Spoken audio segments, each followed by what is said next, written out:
안녕하십니까.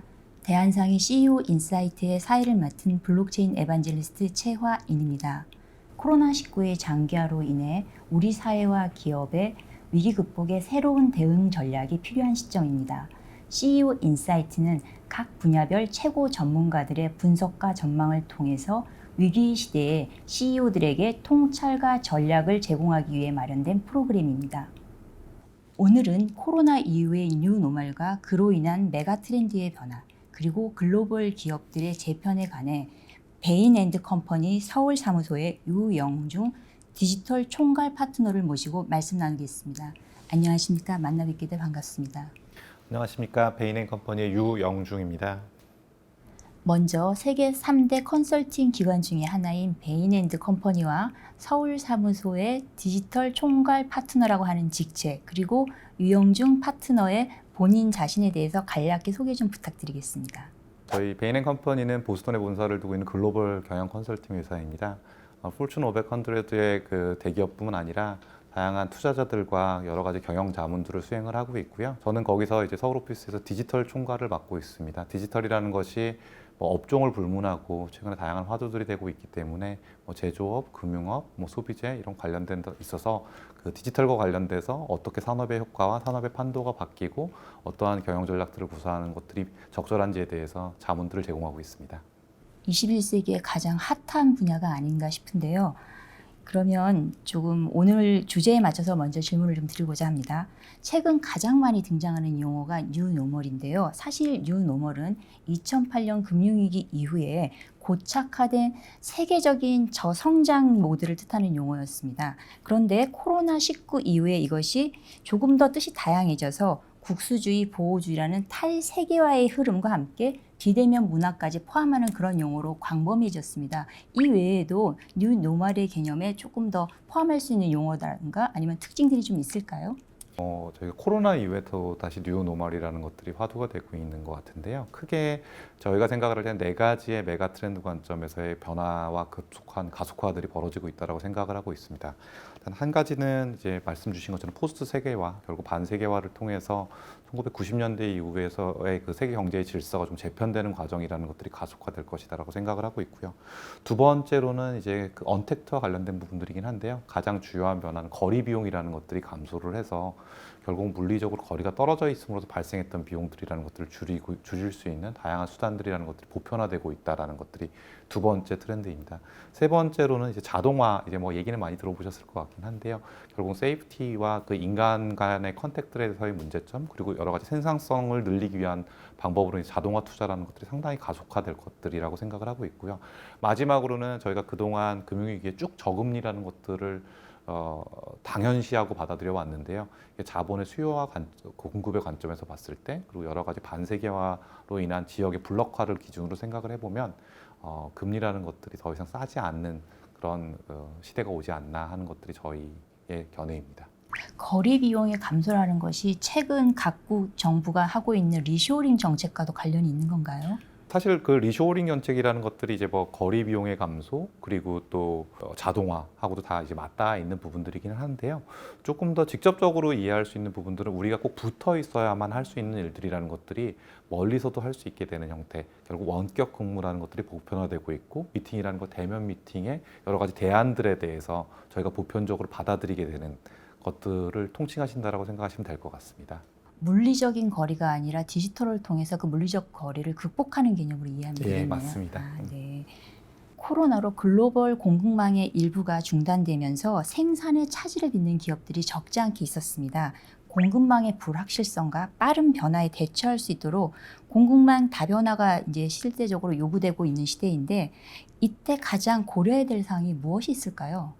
이제 공급망 다변화를 통해서 이제 고려해야 되는 상황들은 그동안은 저희가 이제 결국은 여러 가지 매크로 트렌드 안에서 글로벌하게 어떻게 가장 원가가 저렴할 수 있는 코스트 이피션트한 공급망이라는 것들을 구축하는 것들이 상당히 주요한 경영의 화두였다고 생각을 하고 있습니다. 그러나 이제 몇 가지 이제 자연재해라든지 몇 가지 이제 그런 글로벌 이벤트들, 결국을 겪으면서 특히 코로나 사태로 인해서 보편화된 것들이 숨어 있었던 히든 리스크 코스트에 대한 감지들이 이제 벌어지고 있다고 이해를 하시면 될 것 같습니다. 공급망이 최적으로 구현되는 순간에서는 가장 이제 저렴한 옵션이라고 생각했던 옵션들이 사실은 한두 군데에서 공급망에 차질이 벌어지면서 막대한 손실로 돌아오는 경험들을 함으로 인해서 이피션시 게임이 아니라 뭔가 스트래티직하게 플렉서블한 유연성을 가져갈 수 있는 공급망에 대한 그 기업들의 지불 의사들이 늘어나는 것들이 저희 공급망에 있어서 주요한 변화라고 생각을 하고 있고요. 아주 비근한 예로는 이제 그 미국의 기업들이나 예전에서 있어서도 최근에 조금은 폴리티컬한 리스크를 고려를 하고 이제 코로나로 인한 이런 세이프티 리스크를 고려해서 차이나 플러스 원이라는 이제 뭔가 공급망을 바라보는 앵글에 대한 이야기들이 있습니다. 무슨 얘기냐 하면 나의 공급망에서 각각 아이템별로 공급처들을 확인을 한 다음에 중국 업체에게 뭔가 집중되어 있는 공급망이라는 것들은 추후에 여러 가지 리스크를 다변화하는 관점에서 다른 공급 업체들을 조금의 비용을 지불하더라도 양성하는 것들이 안전할 수 있고 뭔가 지속 가능한 사업 모델에 도움이 된다. 이러한 고민들을 하시는 것 같습니다. 분산 관리를 통해서 리스크를 줄인다로 이해를 하면 될까요? 그렇죠. 이건 시간과 범위의 영역이 확대되거나 시간이 길어질수록 리스크가 증가하기 때문에 그것 때문에 한 곳에 집중 하는 것이 오히려 더 비효율적일 수 있다는 그런 관점에서 봐야 될까요? 시간과 비용의 관점이라기보다는 저는 이렇게 생각을 하고 있습니다. 이게 결국은 우리가 이벤트 리스크들에 대해서 이게 상정해야 되는 이벤트들의 리스크들의 폭이 넓어지면서 그러나 특정한 이벤트들이 벌어졌을 때도 견고하게 지속 가능한 사업 모델들을 공급망 관점에서 구축하는 것들이 훨씬 중요해지고 있다라는 관점에서 이해를 하시면 좋을 것 같습니다. 공급망 재설계 이외에도 임직원들의 재택근무라든가 유연근무, 비대면 회의 등의 기업 업무 환경에도 큰 변화가 일어나고 있습니다. 기존과 다른 이런 업무 환경에서 기업이 업무 연속성 관리를 위해서 어떤 것들을 준비해야 될까요? 정말 중요한 업무가 뭔지에 대해서 다시 조금 리클래시피케이션들이 벌어지고 있는 것 같아요. 사실 생각보다 이제 익숙하지 않았던 이런 원격 근무 환경이라는 것들이 코로나로 인한 그 외부 자극으로 인해서 강제적으로 벌어졌는데요.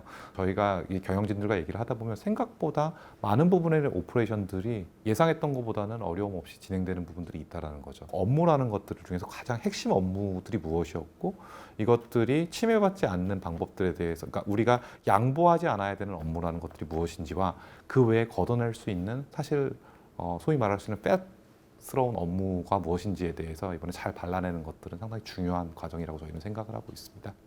그러면 기존에 파악하지 못했던 업무의 중요성이라든가 본질적인 부분에 대해서도 재파악할 수 있는 시기가 맞습니다. 되겠네요. 일하는 방식도 바뀌었지만 ICT 기술의 발전으로 일자리 자체가 급감할 것이라는 전망이 지배적인데요. 코로나는 이런 뭐랄까요, 이제 고실업의 위험성을 더 가속화시키는 하나의 이제 요인이 되고 있는데 이렇게 기업이 디지털화될수록 고용 시장은 더욱 위축될 텐데 혹시라도 이런 흐름과는 좀 상반되게 새로운 일자리가 창출되거나 혹은 자동화의 우려에서 조금 더 안전한 상대적으로 경쟁력이 있는 분야가 있다면 어떤 직종을 말할 수 있을까요? 미래에 대해서 이렇게 단언하기는 상당히 좀 어려운 부분은 있는데요. 그냥 이런 것 같아요. 저희가 이제 일자리 문제에 대해서도 고민을 해보고 기업들의 자동화 투자에 대해서 생각을 해보면 전체 매크로 관점에서 보면 지역적으로 조금 차이가 있을 수 있다. 일자리 감소 문제에 있어서는. 두 번째로는 이게 산업별로도 상당히 좀 다를 수 있다. 그리고 세 번째로 그럼에도 불구하고 뭔가 그 로봇이라든지 AI를 통해서 일자리들이 기존의 컨벤셔널한 일자리들이 대체되는 것들은 구조적인 변화다라고 저희는 생각을 하고 있는 것 같습니다. 지역으로 일단 들어가면 로봇과 이런 결국은 그 단순한 업무들에게서 일자리들이 줄어드는 것들은 아무래도 아시아권, 그 중국 쪽 이런 쪽들이 상당히 조금 더 심화될 가능성이 상당히 있다라고 생각을 하고요. 오히려 이제 리쇼어링이나 이런 것들을 통해서 원래 지금 시장으로서 기능하고 있었던 디벨롭 마켓의 경우에는 일자리가 증가하는 요소도 있을 수 있다라고 저희는 생각을 하고 있습니다. 그리고 두 번째로 산업별로 보면요.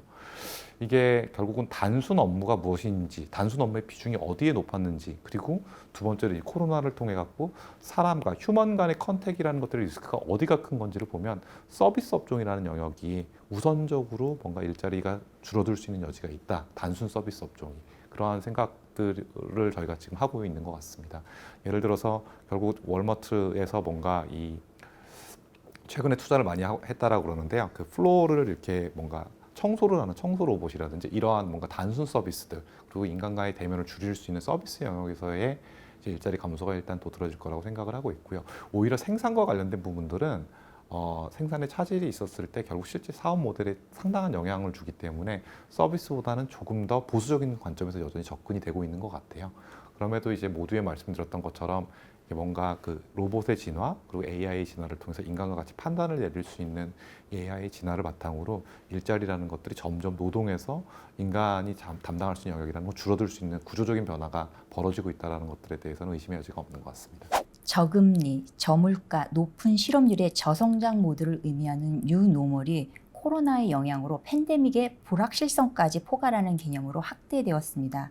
이제 저비용 고효율보다 물자의 안정적인 공급이 더 중요해지고 소비의 패턴도 오프라인에서 온라인으로 급격히 옮겨가고 있으며 업무 환경 역시 디지털 기반으로 이동하고 있습니다. 이런 변화에 유연하고 발빠른 대응 역량을 가진 기업만이 차별화 요인으로 이 시대에 살아남을 수 있는 경쟁력을 가질 수 있을 것이라는 말씀을 해주셨습니다.